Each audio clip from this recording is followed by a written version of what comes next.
Alhamisi ya tarehe 15 mwezi Septemba mwakani wa 2022.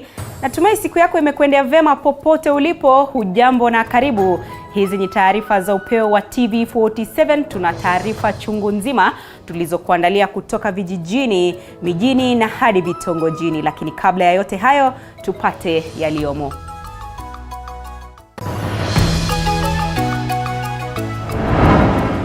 Kama sisi wananchi wa chini hapa tunaumia zaidi sana. Serikali inafaa iangalie hapo juu. Hii mafuta yetu tunawekewa aje? Wakenya waibua hisia mseto kutokana na ongezeko la bei ya mafuta.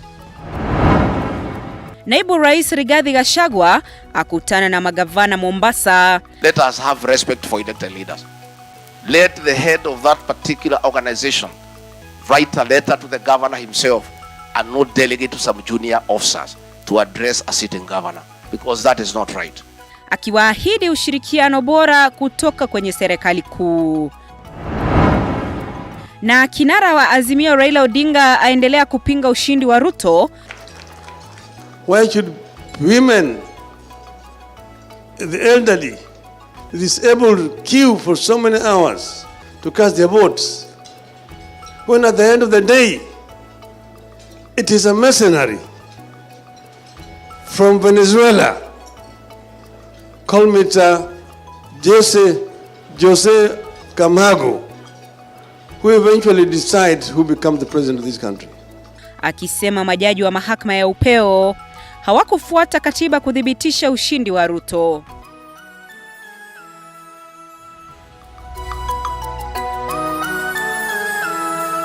Asante sana mtazamaji kwa kuchagua kutazama taarifa hizi. Mienyi wako Andrin Kilemi, mwenzangu kwenye lugha ya ishara ni Ann Wairimo. Karibu. Wadau katika sekta ya elimu wanasema kuwa mtaala wa CBC hauwezi ukaondolewa kwa kuwa tayari kuna wanafunzi waliosoma chini ya mfumo huo kwa miaka 6. Haya najiri siku moja tu baada ya Rais William Ruto kuwaeleza Wakenya kuwa serikali yake itabuni jopo kazi litakaloangazia mtaala huo kwa kina.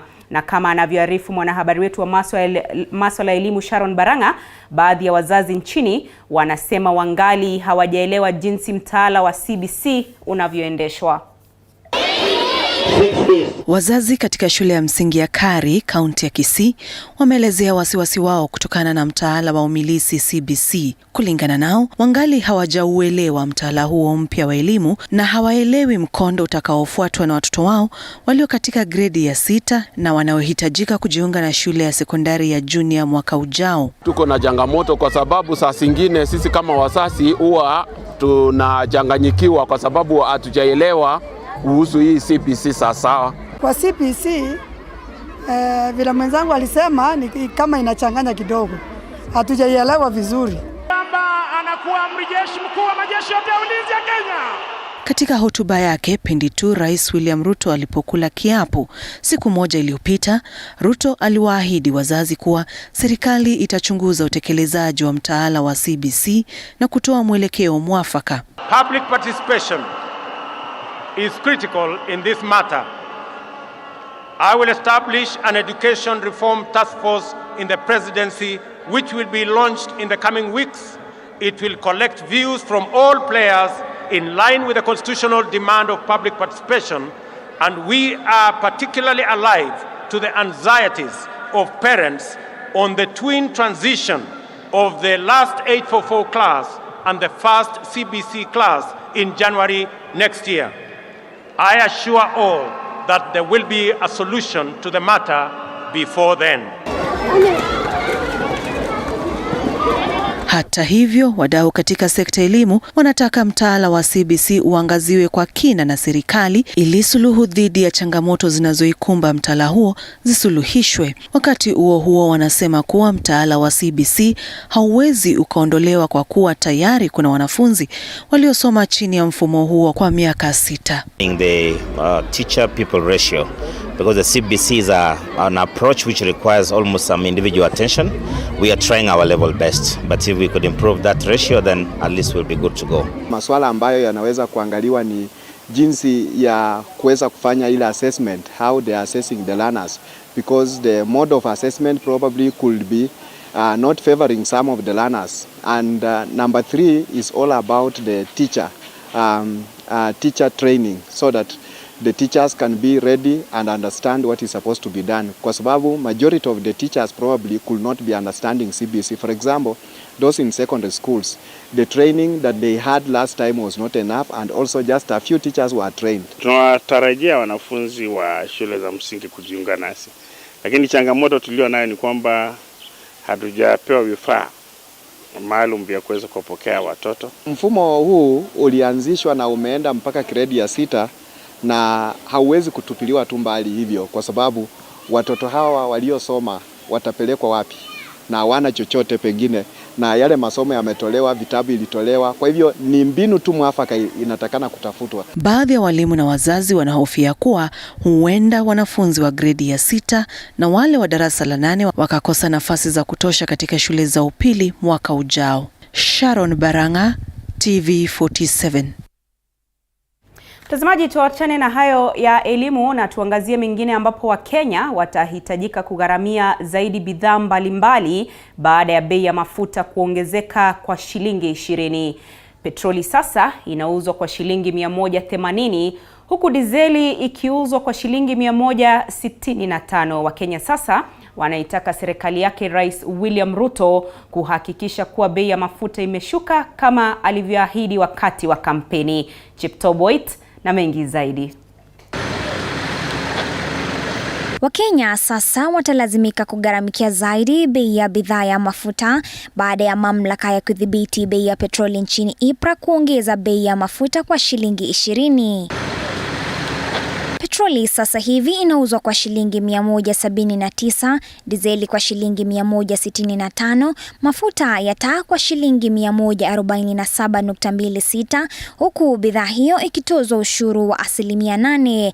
Vile vile, bei ya umeme imepanda kwa 15.7 kutokana na kupanda kwa bei ya mafuta. It is evident that the Kenya Kwanza government has begun its administration with lies and unfulfilled promises.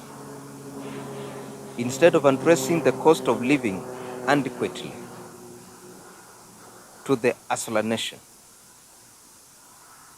the president was busy yesterday appointing judges as a priority to presumably reward them for upholding his election victory. Serikali ya Kenya Kwanza ituambie ikiingia kwanza kuna vitu tutasaidia kama wananchi wenye sisi tunaumia. Kama mtu wa bodaboda sisi tunabeba na shilingi 50 kama 100. Mahali unapeleka mtu ni safari yenye nafaa tulipo 200. Sasa tumaanisha mafuta ikiongezwa hivi pia sisi tunafaa tuongezea abiria wetu bei ya juu kidogo. Na hii ni kuumiza mwananchi wa Kenya. Mwezi wa Juni bei ya bidhaa hiyo ilipanda kwa shilingi 9. Wakenya sasa wameibua hisia mseto kufuatia ongezeko hilo, wakiitaka serikali kuondoa ushuru uliotozwa bidhaa hiyo na kuhakikisha bei ya mafuta ambayo imekuwa ikipanda inashuka. Ule rais ambaye alikuwa na nia ya kuumiza wananchi, lakini vile tumepata Chief Hustler William Samuel Ruto, tumepata mkombozi, na hata kama vitu zimepanda, hata mafuta imepanda usiku, tuna imani kwamba inaenda kushuka. Sasa hii najua tumefinyika, lakini swali ni mpaka lini? Kama ni for a short period of time, serikali ikipata miguu ya kujisimamisha wapunguze, pia ni sawa. Haya yanajiri siku chache tu baada ya Rais William Ruto kudokeza kuwa serikali yake itaondoa ruzuku ya mafuta ambayo kufikia sasa imegharimu shilingi bilioni 144 iliyotiwa saini na Rais mstaafu Uhuru Kenyatta mwaka uliopita. Hata abiria wenyewe kupata nauli ya kugharamia kufika mwisho wa safari inakuwa ni shida. Kile kitu tumengeomba rais wetu mpendwa jaribu kupunguza bei ya mafuta, kwa sababu hata vipuri vyenyewe vya gari kununua itakuwa ni shida. Ongezeko hili la bei ya mafuta linajiri wakati ambapo 80% ya Wakenya wanapambana na gharama ya juu ya maisha, ikiwafanya kushindwa hata zaidi kumudu vyakula mara 3 kwa siku. Chipto Boit, runinga ya TV47, Nairobi. Asante sana Cheptoo Boit kwa taarifa hiyo. Na gavana wa Mombasa Abdul Somad Sharif Nassir ameapa kuboresha na kuimarisha upatikanaji wa huduma mbalimbali kwa wakazi wa Mombasa. Akizungumza baada ya kuapishwa kama gavana wa pili wa Mombasa, Nassir amesema kuwa yupo tayari kuhakikisha uchumi wa Mombasa unaimarika. Mwanahabari wetu Patunila Goren alihudhuria hafla hiyo ya kuapishwa kwake na kuandaa taarifa ifuatayo. Ni hafla iliyojaa shangwe na mbwembe iliyofanyika katika bustani ya Mama Ngina mjini Mombasa. Hapa gavana wa Mombasa Abdul Somad Sharif Nassir na naibu wake Francis Toya wakila kiapo cha kuchukua usukani rasmi ya uongozi wa kaunti ya Mombasa almaarufu County 001. I, Abdul Somad Sharif Nassir. Hii ikiwa desturi ya gavana mteule kuchukua majukumu ya kuongoza wakazi wa Mombasa. Katika hotuba yake ya kwanza, Nassir amesema kuwa katika kipindi cha siku 100 atatoa faini ya leseni za biashara zilizotokana na janga la corona na kuimarisha upatikanaji wa huduma katika kaunti ya Mombasa. Then immediately after this, I shall report to my office to sign my first executive order on the waiving of license penalties levied on markets and businesses during the COVID-19 period to enable our business resume normal operations without undue financial burden. Moreover, to jumpstart our economy, my county government shall invest in our young people. Aliyekuwa gavana wa Mombasa Hassan Ali Joe akidokeza kuwa hataingilia utendakazi wa gavana Nassir. Na leo nasema hapa Mombasa mchana, sitoingilia serikali yake kwa njia yoyote. Nikiwa na shida kama raia wa Mombasa nitampigia. Mkutano wetu utakuwa ni wa kirafiki na kidugu tu. Serikali sasa ni yake, afanye kazi ya ugavana peke yake. Mimi nimekuwa kuanzia leo former governor of Mombasa, so muniacheni nipumzike. Viongozi waliohudhuria hafla hiyo wakiongozwa na aliyekuwa mgombea mwenza wa kinara wa Azimio Raila Odinga Martha Karua akihimiza Nassir kutenda kazi bila ubaguzi. Collaborate with the government ambayo imenyakua, but collaborate from a position of strength, not kneeling down. Kwa sasa gavana wa Mombasa Abdul Somad Sharif Nassir anakabiliwa na kibarua cha kuhakikisha kuwa anatimiza ahadi alizoahidi wakazi wa Mombasa. Patunila Goren, runinga ya TV47, kaunti ya Mombasa. Kutoka Mombasa tuelekee Kakamega ambapo gavana wa kaunti hiyo Fernandes Barasa ameapishwa hii leo. Ameapishwa pamoja na naibu wake Ayub Savula baada ya kushinda katika uchaguzi uliofanyika tarehe 29 Agosti. Barasa akikabidhiwa uongozi wa kaunti hiyo ameahidi kuinua uchumi na maendeleo ya kaunti kama anavyoarifu mwanahabari wetu Violet Auma.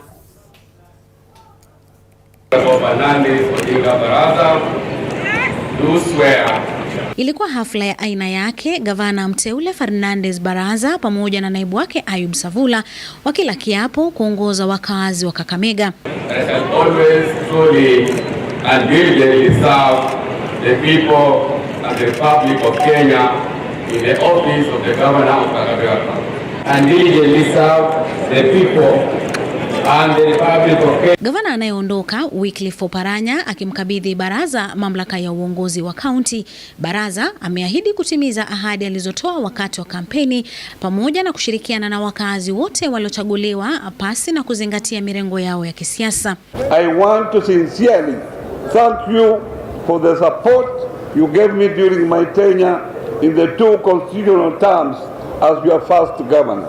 Miongoni mwa masuala ameahidi kuyapa kipaumbele katika serikali yake ni pamoja na kuboresha sekta ya kilimo, biashara, afya, masomo na sekta ya bodaboda ili kufufua uchumi wa Kakamega. I seek to establish Barasa Economic and Empowerment Program and put in place a bodaboda assembly plant and 3 other satellite mega shops for spare parts to be managed by our bodaboda circles. Seneta Boni Khalwale amemrai Barasa kushirikiana na serikali kuu chini ya Rais William Ruto kwa manufaa ya wakazi wa kaunti hiyo. I am your bridge you work with the national government, President Ruto. We want ofisi yetu ya Mumias ifanye kazi. Viongozi wengine waliohudhuria hafla hiyo ni pamoja na waziri wa ulinzi anayeondoka Eugene Wamalwa, aliyekuwa gavana wa Kitui Charity Ngilu na mwenzake wa Bungoma Wycliffe Wangamati. Sisi bado tuko nyuma ya baba na bado tuko kwa Azimio.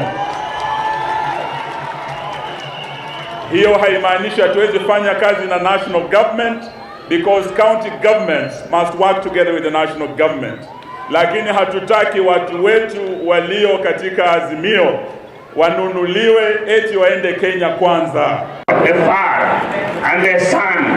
Ni rasmi kuwa gavana wa pili wa kaunti ya Kakamega ni Fernandez Baraza, ambaye ameahidi kupeleka kaunti hii katika kiwango kingine kwa masuala ya biashara. Wakazi hapa wakiwa na matarajio chungu nzima kwa uongozi wake baada ya gavana anayeondoka Wycliffe Oparanya kutajwa kuwa gavana ambaye amekuwa akifanya kazi vizuri chini ya ugatuzi miongoni mwa magavana wengine. Violet Hauma, TV47, Kakamega. Mtazamaji, mwenda zake naibu gavana wa kaunti ya Baringo Charles Kipng'ok alijizolea sifa tele katika uongozi wake, akihudumu katika sekta za umma na ile ya kibinafsi. Kipng'ok, kabla ya kuwa naibu gavana, aliwahi kuhudumu kama mwenyekiti wa chama cha wakulima wa chai cha nchini, na kifo chake ni pigo kwa kaunti na jamii ya Baringo. Mwanahabari wetu Moige William na taarifa zaidi. Ni katika uwanja wa ndege wa kimataifa wa Jomo Kenyatta ambapo Charles Kipng'ok alifariki alipokuwa akipanda ndege kuelekea Mombasa siku ya Jumatano. Kulingana na taarifa kutoka kwa JKIA, Kipng'ok alipata tatizo la kupumua kabla ya kuaga dunia. Kipng'ok alihudumu kwa wiki 3 kama naibu wake gavana wa Baringo Benjamin Cheboy. The governor elect and the deputy elect was just sworn in the other day, and they were in high care of now beginning to build the county. Tayari wenyeji na wafanyikazi wa kaunti ya Baringo wameanza kuwasilisha rambirambi zao kwa familia ya mwenda zake. Tumepoteza mtu mchapakazi. Mungu mwenyewe amekubali, lakini sisi wenyewe tulikuwa tunapenda yeye zaidi. Kipng'ok ni mzaliwa wa Yaliyomo, wadi ya Tenges, Baringo ya kaunti.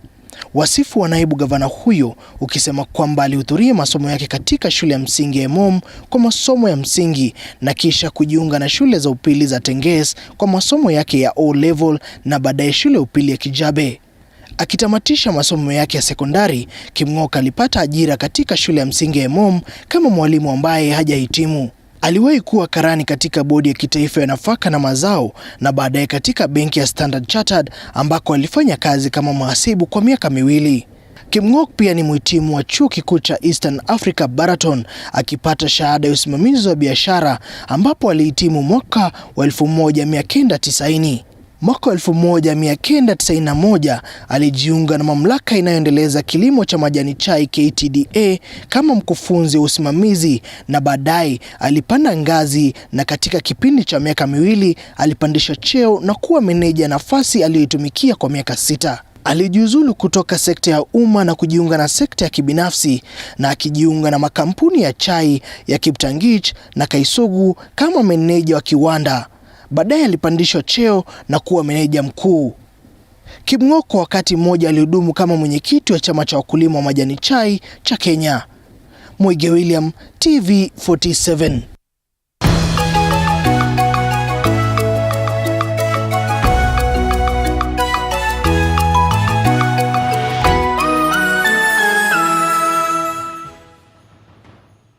You are watching TV47. The home of untold stories. Disability is not only limited to physical disorder, but also mental issue. From depression. I was under depression for like 2 years. Bipolar. Bipolar disorder is a mood disorder. And even suicidal thoughts. When I was just about to hang myself, a certain voice just talked to me, and I believe that was God. I tried suicide more than 6 times. Beyond the Limit has gone beyond its limit to find answers so as to help everyone go through life with ease. Join Muthoni Maina every Saturday at 7:30 p.m.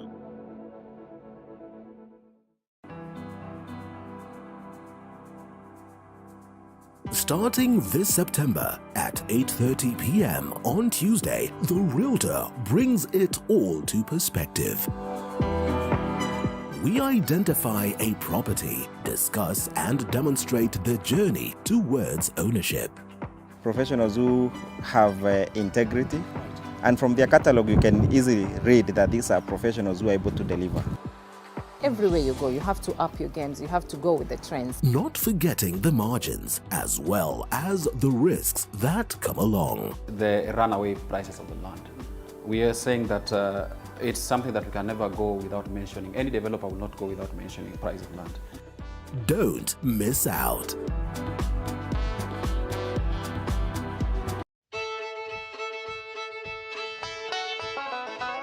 Do you want the latest news on farming? We've got the WikiLeaks for you. Get it? No? Well, okay. Every week, we give you insights on different farms, from crop farming to animal keeping. They're very hardy insects, yeah? The larvae is a very hardy insect. We look forward to having an optimum production in maybe about 5 years. Yes. Oh. Yeah. So we plant every week and we harvest every week. Join Violet Njoki every Sunday at 6:30 p.m. as we skooma the wiki. It's not all the time you have to read your farm.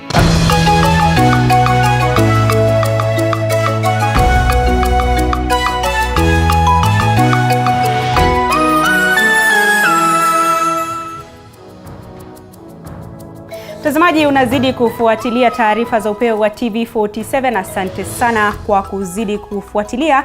Iwapo ndio mwanzo unajiunga nasi, mimi wako Andrin Kilemi, mwenzangu kwenye lugha ya ishara ni Yaliyomo.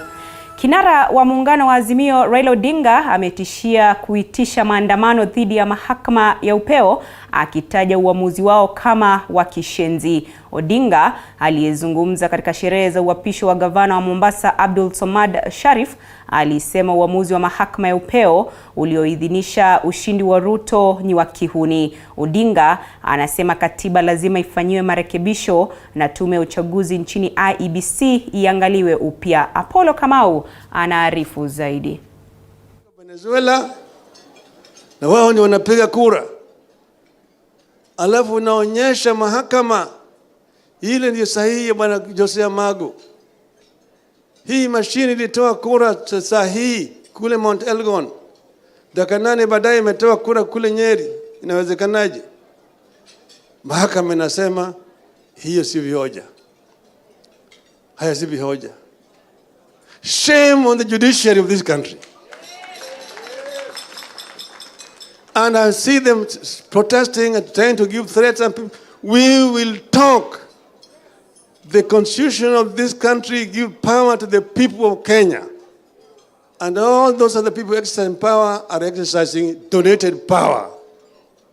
So the judiciary is no exception. If they become rogue, we have power as the people of this country to reform them and send them home. We can lead a 1 million march to the judiciary to say, "Kwendeni nyumbani." And they would have no choice but to go home. So the judiciary should not threaten, blackmail the people of this country after they have done the message that they've done. When you do, we say we respect, but we don't agree. And we have a right as a people not to agree with bad rulings of the judiciary. It is our constitutional right to say hii ruling ilikuwa shenzi. Naam, ni taarifa ambayo mwanahabari wetu Apollo Kamau anazidi kuifuatilia. Mtazamaji, utakuwa unaipokea kwa kina zaidi mwendo wa saa 3 usiku. Aliyekuwa mgombea mwenza kwa tiketi ya muungano wa Azimio Karua sasa amewashinikiza Wakenya kuilinda katiba na kuhakikisha sheria inafuatwa ipasavyo kipindi hiki Rais William Ruto ameingia madarakani. Karua amewashauri wafuasi wa Azimio kwamba hawafai kutishwa na uongozi mpya uliopo madarakani, akiwataka wafuasi wao kusalia kwa umoja na kusimama kidete kuitetea nchi. Hata hivyo, Karua anashinikiza kwamba watawasilisha kesi yao katika mahakama ya Afrika Mashariki hata baada ya mahakama ya upeo kuidhinisha ushindi wa Ruto kama rais wa 5 wa Jamhuri ya Kenya. Karua amezungumza katika hafla ya kumwapisha gavana mpya wa kaunti ya Mombasa, Abdul Somad Sharif Nasir. Wataki mabadiliko, watanyemelea hiyo katiba. Na katiba ndio inafanya tusimame imara. Kwa koti zetu nataka kuziambia wale wote wako mahakamani ya kwamba kuwa huru sio ile maandishi iko kwa katiba. Ni roho yako na vitendo yako. I want to encourage, especially the High Court, which is the gateway to human rights in Kenya, to stay steadfast and firm. We shall rely on our constitution to ensure that we are not haunted or hunted down by anyone. And therefore, my brother, Lendama Olekina, usitishwe na mtu yeyote, katiba iko, simama imara, na tuliona kwa TV